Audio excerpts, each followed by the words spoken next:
I think Pinto's a good prospect. I was wrong about him. He's a great prospect. Yeah, Pinto gets it done. He's actually a very promising heavyweight. Keep your eye on him because this is one of those performances that you realize that, wait, he's a skilled heavyweight in a non-skilled division. So you open your eyes a little bit. So keep your eye on Pinto. He's pretty solid to me. So I definitely have my eye on Pinto in the future. He's picking Pinto. I was kind of fence-sitting it as well. Mario Pinto is genuinely one of the best prospects in the heavyweight division. And this guy is actually fucking talented.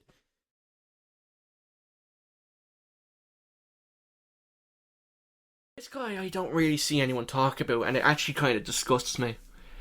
Mario Pinto. Mario Pinto, I believe, will be a champion one day. Maybe when Tom Aspinall retires, but I think Tom Aspinall has too good of wrestling for him at this point. But if he gets the right team, and he learns how to wrestle, and gets great jiu-jitsu defense and all that, I think this guy is championship material. Alright, hello. Welcome back to I Might Be Wrong MMA. First things first, I tried tell you about Mario Pinto, and none of you believed me. Except that one guy. And he was smart. But I've been warning you. For 6 months I've been warning you. Mario Pinto is coming. Pause. You know, it's unreal how many people wrote off Mario Pinto strictly because he was fighting Jonathan Denise. I didn't. And if you didn't see the video, go back, watch. I pretty much, for the past 6 months, I've been glazing Mario Pinto. So, this feels good. You know, it feels good. But getting on to the card itself, Oliveira versus Gamrot. Amazing. Oliveira just, I thought it was going to have a rocky moment, be losing and then come back. No, he just dominated. He just flat out caught and dominated Gamrot. I don't know if it was because Gamrot was on short notice. Gamrot looked okay in the first round, and then Oliveira just kind of took the back and just kind of battered him in the end of the first round. And then the second round, and Oliveira just walked him down. Walked through everything. And then just, he powerbombed him. Like, he flat out just powerbombed him. That was insane. Anyway, good job, Charles Oliveira. I'm fighting a hiccup. Who do I think either men should fight next? I think Gamrot, honestly, he didn't take much damage. I say quick turnaround. Give him Benoit Saint-Denis is booked.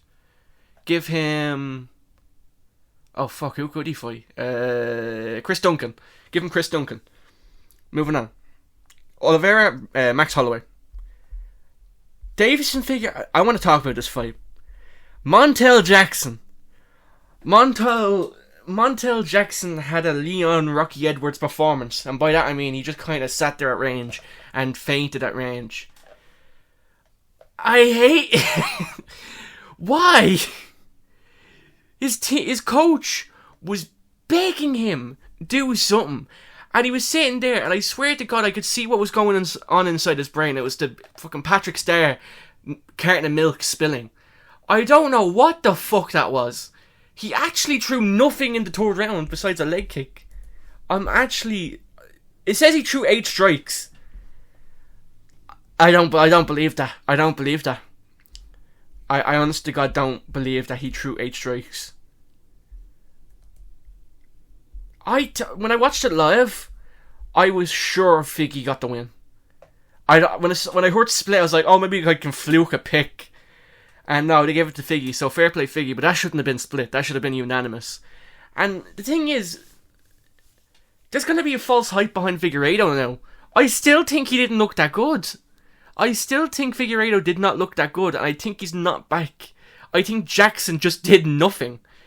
I think he froze. I don't know what it was. It wasn't even his first time in front of a big crowd. I guess because the crowd were booing him and all, maybe it got to him.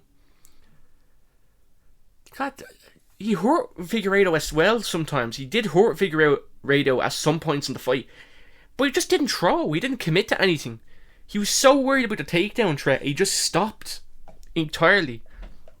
I'll never understand fighters like that. Like, they're so worried about a takedown threat, they'll just stop throwing entirely. Not even leg kicks at range. Like, I swear to God, Montel Jackson was 3 leg kicks away from winning on points. And he just kind of sat there and fainted. Ah, Jesus Christ, man. Moving on. Joel Alvarez. This is also a fight I have a problem with. I went Joel Alvarez first 2 rounds knockout. And he got it. He got it, and then the referee just robbed him of it. He got the knockout. They thought it was an eye poke. They gave Luque about 5 minutes of rest, a doctor inspection, and then sent him back in there to get battered for another 3 rounds. Joel Alvarez finished him in the 4th round, and the referee just said, time out. We need to wait. We need to see if it was a clean punch. They saw it was a clean punch, brought the doctors in, and then just, I don't fucking know, man. Whoever that ref is, just fire him. Jesus. Biggest stage in the world, and we're getting amateur refs? Fuck this shit, man. Actual amateur ref. And I'm mad, because some people, I don't encourage gambling, but some people had, quote-unquote, picks on forced 2 round knockout for Joel Alvarez, and I don't blame them. They should have got it, and that referee just robbed them. Just highway robbery. Fucking hell, man. Fair play, Joel Alvarez. I think in the 3rd round, people are like judging him for not doing anything. I think he was just being merciful to Luque, because Luque was just getting battered, and he's taken a lot of damage in his career. I think Alvarez just felt pity and just kind of sat there and let the round go away. Moving on. Fair play, Joel Alvarez. Luque, please retire, or just give him someone his level. Just give Luque someone like barely ranked. Why give him Joel Alvarez? I'd say remake the fight with Santiago Ponzinibbio. I think that's the fight to make. But moving on. Like, look at the stats, man. It wasn't even close. Moving on. Now. The Mario Pinto project. From I Might Be Wrong MMA. I was the only one. I think I was. There probably was another guy. But from some of the big guys I've heard no one talk about him. I've been talking about this guy for 6 months. 6 months I've tried to warn you all. Mario Pinto is the next generation of heavyweight. And now he's elite grappling. Maybe not elite grappling, but he knew what he was doing. He was moving around really slick. Like, honestly, I say give him Marcin Tybura next and see how well his grappling does there. I think that's honestly the fight to make next. Pinto versus Tybura. Either that or Pinto versus Mick Perkin. I really see Pinto beating 80% of heavyweights right now. The only real heavyweight I see giving him trouble is Ante Delija and Tom Aspinall. Maybe Curtis Blades. But I think everyone else, like Sergey Pavlovich, I think Pinto beats him. I think Waldo Cortez Acosta, I think Pinto beats him. Who else? Rosenstrike, I even see Pinto beating him. And I know he's looking good recently. I just see him beating everyone. The only one I see him giving him problems is Delija and Aspinall. I swear, man, when it's all said and done, in 3 years, this guy will be champ. When Aspinall's retired and Delicia's slowing down, Pinto's going to be champ. Now, bear in mind, Delija might have shit wrestling, so that could be even a way for Pinto to win. Everyone but Aspinall. Hell, even Aspinall, I see him giving him trouble. I can't wait for that fight. But moving on. This fight I just got blatantly wrong. Ricardo Ramos just kind of was Oliveira maxing. And then Ofli just kind of jumped on his back. Got the rear naked. I never understand these, like, when someone's on your back, why don't they just try attack the legs? They just go for, like, they just stop the choke. They just fight the hands. You have to fight the legs because they're not going to get off your back if you just fight the hands. You have to, like, try break the triangle. It's if I know this, they should know this. I'm not even a fucking fighter. I've watched too many Bass Rutten videos. Moving on. Lucas Almeida versus Michael Aswell Jr. This is another one I've been telling you about. Everyone was saying, like, oh, they switched last minute because Almeida looked like he was injured. No, this was always going to happen. Michael Aswell Jr., I don't know where this narrative came from, that Blazioki is just bad. I don't know where the fuck this narrative came from. I swear to God, these prediction guys just overlook details on purpose just to hate on someone. Like, Blazioki, he got dominated in the wrestling, but the striking, he fucking beat the shit out of Mason Jones and then slowed down in the second and third. Michael Aswell fought him on short notice, coming up a weight division, being extremely small, and went blow for blow with Blazioki. this was the only way this fight was going to happen. Prediction, Michael Aswell will be fucking ranked. Will be ranked the next 2 years. He will be ranked. Moving on. It just annoys me though. People overlook fucking key details just to hate on someone. I swear, man. Moving on. Jafel Filho. Civil War breakdown, man. Jafel Filho. My goat, Jafel Filho, got it done. Honestly, this is going to be really strange to say. Filho is one of my favourite fighters. Like, he's in the top 7. I'm not even joking. I love watching Filho fight. He's such an underdog. I said rounds 2 or 3, but I said Clayton will hurt him, and then Filho will come back and get the sub. And that's what he fucking did. But it all happened in 1 round. You gotta love it. Alright, Jafel Filho, well done. Clayton Carpenter, he's not bad. He just met his match in Filho. Moving on. I'll probably pick Carpenter if they give him an easier opponent next time.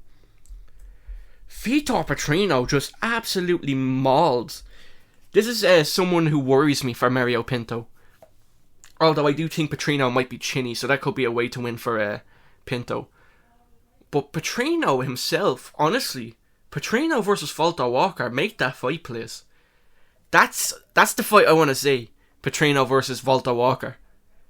Because Petrino has lighter man skill, but he also has brute strength. It's nuts. He went from like being an average size light heavyweight to being a fucking huge heavyweight. I don't know how. Like, Brock Lesnar maxing. And that knockout in the tour. Like, what the fuck? Moving on. Bia Mesquita. Fuck, I've been saying that. Bedtime, you fucked me up, man. Bia Mesquita just dominated. Honestly, my stream was kind of crashing, so I didn't really see everything. But I'm guessing the whole fight was just Bia Mesquita just ground and pounding. 10-8 galore. Like I said, Irene Alekseeva just good fundamentally. Just absolutely no IQ. So, she's just kind of that type of fighter, just running their head down, just swing. And then maybe something happens. Mesquita just showed levels. Do I see Mesquita going far? I think I do. I think in this current bantamweight division, I see her getting to top 10. I see her going to top 10. And then maybe she slows down. Because you have to think she is old. Who do I think they should give her next? I don't know. I don't know that many people in bantamweight. Andrade? I don't know. Moving on. Lucas Rocha, or Rocha, I don't know, versus Stuart Nicoll. Not really much to say. Rocha's kind of dominated this fight. Nicoll didn't look terrible, but it was clear he was, like, early on, he was really hurt. And it felt kind of like it kind of felt cruel, because there was several times Rocha could have finished the fight, and he just let him get back up and continue to fight. Nicoll took so much punishment this fight. It was insane. But moving on. Good job, Rocha. Julia Polastri.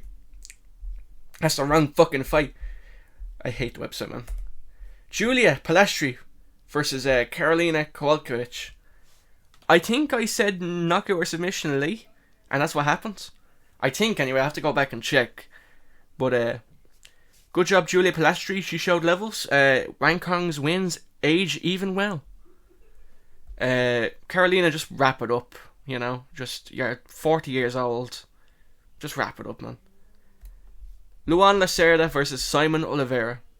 I called this one nearly exactly. I said KO, but he got the submission. Oliveira just... He looks good, but he missed weight. And I'm going to be honest. Allegedly, I think the weight miss was on purpose. Because he did use his weight a lot in this fight, and it felt like, I don't know. I felt like he knew this was his last chance at keeping a UFC contract and wanted every advantage, and I don't know, something just felt strange about it. But good job, Luan Lacerda. He looked really good. I see him getting top 15 at some point in his career. But moving on to end the video. Yeah, Mario Pinto, my go. I might even change my profile picture to Mario Pinto at some point.